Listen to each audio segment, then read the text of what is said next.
Sea level rise is a real threat for India. India, therefore, acutely understands the vulnerability of small island states. According to a recent study, some critical infrastructure in 6 of our key cities could be submerged by 2050 due to rise in sea level. India is taking several steps to counter this. Thank you, Mr. President. India is often referred to as a subcontinent, one whose coastline runs into thousands of kilometers and one that has thousands of islands. India represents 1/6 of the global population, and 1/3 of Indians live along this long coastline, drawing sustenance from blue economy. Sea level rise is a real threat for India. India, therefore, acutely understands the vulnerability of small island states. According to a recent study, some critical infrastructure in 6 of our key cities could be submerged by 2050 due to rise in sea level. India is taking several steps to counter this. A coastal vulnerability index mapping has been done to facilitate an integrated approach. A mangrove initiative for shoreline habitats and tangible incomes has been launched. We are examining traditional coastal zone management strategies to mitigate risk. India has also developed early warning systems with real-time information on major disasters like floods and cyclones.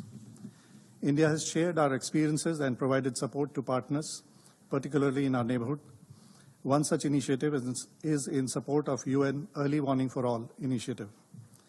We are working with partners in the Global South through initiatives such as the Coalition for Disaster Resilient Infrastructure, CDRI, which we helped launched in 2019.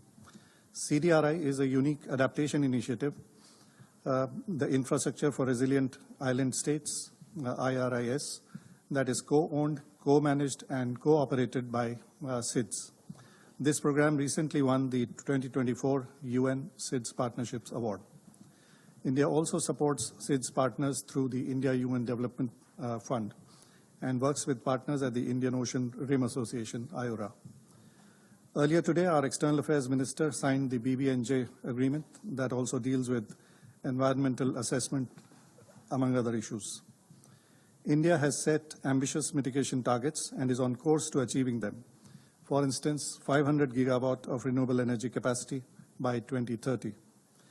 Mr. President, India will continue to engage actively with all our partners, especially the SIDS and LDCs, on knowledge and technology sharing and capacity building, including through satellite-based sea level monitoring, early warning systems, climate modeling, as well as incorporating traditional knowledge of coastal communities to empower them in safeguarding their own interests. Thank you, Mr. President.